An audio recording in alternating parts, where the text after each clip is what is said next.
We all know the true endgame of Borderlands 3 starts at level 72 on Mayhem 10 or 11. But that can be a struggle, especially if you're trying to do it for each Vault Hunter. Today I'll be showing you the best methods for leveling up fast in Borderlands 3 for each of the Vault Hunters. I'll also be covering how you can get rich quick and afford all those SDUs. And of course, I'll be covering the best method for gaining Eridium to reroll those anointments. This is everything you need to become endgame ready as quickly as possible. We'll start with the fastest XP farms, and I've set each Vault Hunter up with purely base game gear and base game skill trees. So the barrier to entry here is extremely low, and I will be giving you tips if you have DLC to make things quicker. Items that anyone can use to increase the speed at which they level up include the Moxie's Endowment, which you can get from the Tink Train around here in the Guts of Carnivora. Depending on how close you are to the final level cap, I wouldn't farm one of these straight after finishing the main campaign. I'd wait until you're around level 50 to get one with an 8% XP boost. Level 60 offers 11, and of course the max at 72 is 14. It's also worth noting that these do boost the rate in which you increase your Guardian rank and level up Vault cards, so they can be useful even while capped. Another thing you can do if you're a nerd, if you like science, is play the Borderlands science game aboard Sanctuary. Connect enough coins and you'll be able to purchase the Brain Nanobots bonus, which increases XP from combat by 25% for 2 hours. At least that's what it says it does. My XP only increased from 871 to 943, which is a little over 8%. So I would avoid spending the 20 minutes it takes to get enough coins, although if you do have them, you may as well spend them. Whether you want the help of XP boosters or not, your first point of call is turning Mayhem all the way up to 11, or whatever's comfortable for you, but I would encourage you to maximize your Mayhem level to maximize the XP, Eridium and money you get. So once you've set your game to Mayhem 10 or 11, you'll want to head to Sanctuary and make your way over to Moxie's bar. Here you'll want to make it rain until she gives you a crit. This thing is incredibly powerful and comfortably handles the first farm with ease. That first farm is Katagawa Jr., who you fight around here in Atlas HQ. Now Katagawa Jr. isn't going to offer you as much XP as some other farm targets, but he is far and away the easiest. All Vault Hunters, no matter their build, can comfortably kill him in a matter of seconds using just the crit. I was even able to one-shot him with Zane's cannon. He's that weak. That's all thanks to his health bar not scaling at all. His shield is the only thing we have to deal with, and the crit deals shock damage. If you fail to kill him while he's summoning his clones, don't worry, just shoot at the towers until he's dead. Look out for the one that throws the holo grenade and you'll be able to kill him just as quick. What's also great is that on Mayhem 6 or higher he can drop a Sandhawk, which will help immensely with our next farm target. And depending on how powerful your build is, you can skip straight to that. That target is Grave Ward, who offers almost double the XP of Katagawa Jr. per kill, but depending on your build, you might gain more XP per minute from Katagawa Jr., and that's why he's a great fallback. The Floating Tomb is a map that loads quicker than most, and Grave Ward is a boss that most Vault Hunters can kill reasonably quickly at level 35, but it does depend heavily on the anointment of your crit. That's where the Sandhawk from the Katagawa Jr. fight can help, as base game Zane isn't the best. Mara with the phase cast anointment can do it easily, and here's the build I used, with the phase Urkin being the mod of choice, and clearly a fire element boost from our grenade mod or shield will help. For flak, rack attack to proc anointments coupled with the bounty hunter class mod is all that's needed, and this is the level 35 build that I started with. For Moze, it's a little bit different. She has Iron Bear, so we don't really need the crit at all. With her you can use any old gun that boosts the damage of an Iron Bear weapon. And those weapons I suggest being either the Vanquisher rocket pod or the railgun. Here's the level 35 build I used for her, and I coupled it with the Minesweeper class mod. Throwing back to Zane, here is the skill tree I used for him. The class mod I used was the Executor, and as you get closer to the level cap, you can look towards using the clone to deal your damage for you. The Sandhawk will definitely help for base game Zane, especially if it's incendiary or radiation. But regardless, the best thing you can do is have a Snowdrift prefix on your artifact, as damage through movement speed will make the biggest difference. If you do have DLC, there are some items that massively boost your damage and therefore make you level up way faster. Those include the Revolter, a busted shield that you can obtain from Sumo around here in Escatan Row. You can also grab the Infernal Wish from Arms Race, which has an increased chance to drop from this chest room. If you're looking for an artifact, you can grab the Pearl of Ineffable Knowledge, which is obtained from the quest Call of Githian and the Guns, Love and Tentacles DLC. All three of these items you only have to obtain once and will massively increase your damage until you reach that level 72 milestone. For Zane specifically, I can recommend the Root, which you can obtain from Lanny Dixon around here in Ashfall Peaks. Grab that and spec into a Racer and you'll be able to one-shot Grave Ward using a level 40 Root at level 65. This also leads on to the Ruiner becoming an option, which is generally a faster method for Zane. The Ruiner is also good for other Vault Hunters, but you'll want something like the Backburner and a good build to make the most of it. While we're talking about DLC, if you do have access to the first one, the Handsome Jackpot DLC, that's where you'll find the farm I recommend the most. This farm combines the easiness of the Katagawa Jr. farm with the high amounts of XP gained from Grave Ward. But unlike both of those farms, it can be repeated without having to reload the arena, making it great for console players. And to begin, all you need to do is head around here in the compactor. Once you enter the nest, a high amount of claptraps will spawn, which each offer a decent amount of XP. And what makes this farm great is the sheer number of them.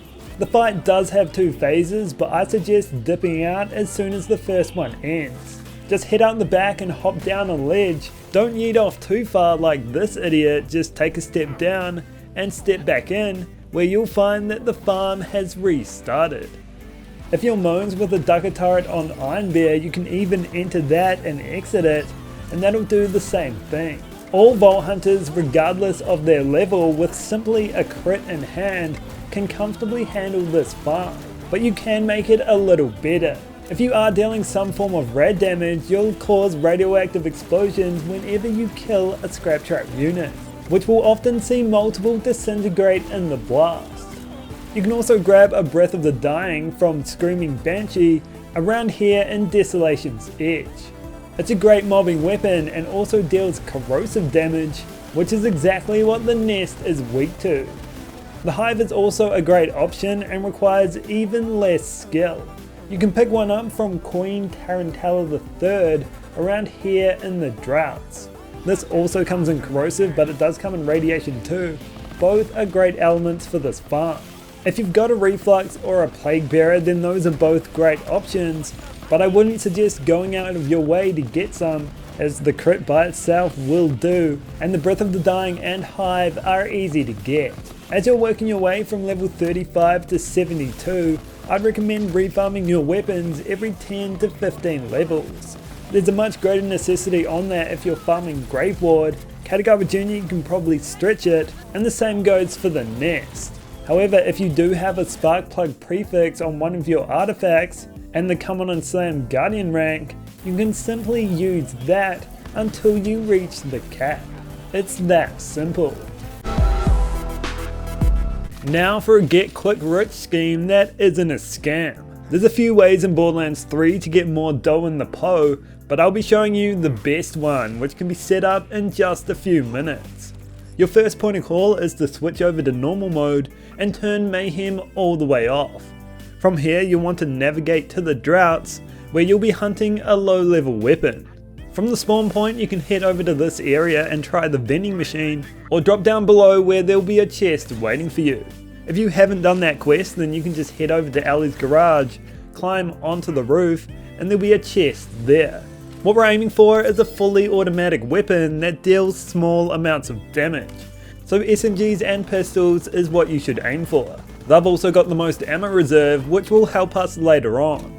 If that chest doesn't give you what you're after, there's another one close by, and you can just repeat this farm until you get your weapon of choice. If you're planning to AFK farm this, which you certainly can, then a gun that also has low recoil is what you should be aiming for. Once you've got a gun that meets your criteria, you'll want to turn Mayhem mode all the way up to 11.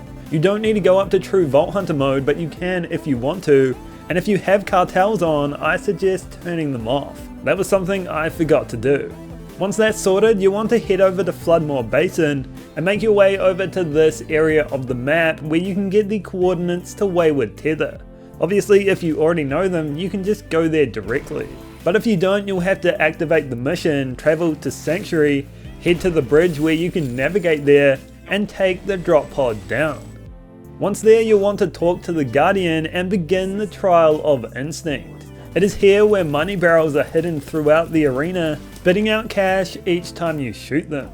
Before you get to that phase though, you'll need to defeat the enemies. And you need to be careful not to shoot any barrels as you're clearing out the arena, so I suggest avoiding using any splash damage items, or you can even lure the enemies to the entrance.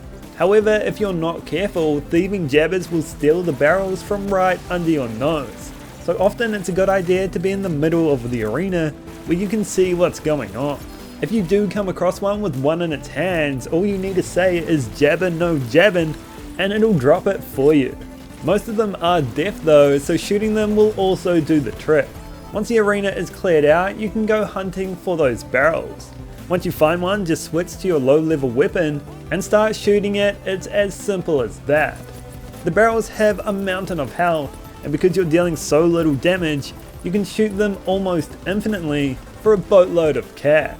There are some subtleties in which weapons work best. Often if your weapon fires multiple projectiles, you will be getting multiple stacks of cash per shot. COV weapons are good for that, although they do have high recoil. So something else like a Hyperion SMG will be better for AFK farming. It's not just recoil, ammo can be a concern for that too, but there is a vending machine near the entrance where you can stock up again. A low level infinity pistol solves both the problems I've mentioned, but you certainly don't need one. I was making 10 mil a minute, and this farm can allow you to go from having no SDUs to all of them in around half an hour from shooting that barrel. On to that orange gold so you can buy all those cosmetics and reroll anointments to your heart's content. This is the best Eridium farm in the game, netting you between 15 and 20,000 Eridium an hour. This farm revolves around repeatedly smashing Eridium clusters, but to maximize its potential and make it much more lucrative, you'll want to make sure you're dealing as much different elemental types on your melee attacks as possible. So here's the loadout I suggest for that. All characters can utilize it, and it only uses base game gear, although modes without Iron Cub might find it difficult to proc the action skill and element anointments. Essentially what we've got going on here is a front loader to proc the URAD anointment on our gun.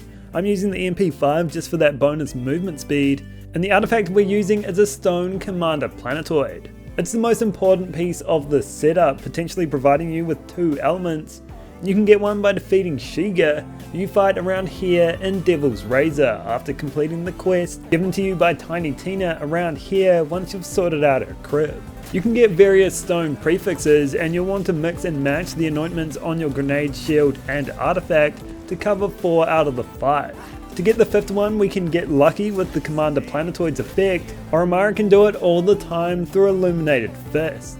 Once you've got all that sorted, you'll want to make your way to the farm spot, which you can find around here in Voracious Canopy. A spawn point is close by, and you just want to head through the cave, drop down, and start smashing the Eridium piles. There's 9 of them in total, 4 on the top ledge and 5 down below, but they won't all be visible. They'll still be there, so you can still smash them, and after running this farm a few times, you'll get the hang of where they spawn, and they always spawn in the same spaces. Zane's drone with the bad dose augment will highlight them for you, and the mysterious artifact which you get from the end of the Mysteriously a questline will also do the same thing. You might think that this amulet is made for this farm, but it's not. I was getting between 250 and 300 Eridium per run with the Commander Planetoid, and when I switched to the Amulet, I was only getting around 150, so the Commander Planetoid is certainly the way to go. If you're on console and load times aren't your friend, you can alternate between Mayhem 10 and Mayhem 11 to avoid saving and quitting out to the main menu to reset the farm. This method is the best in the game. Think of it as one reroll per run, you just can't get any better.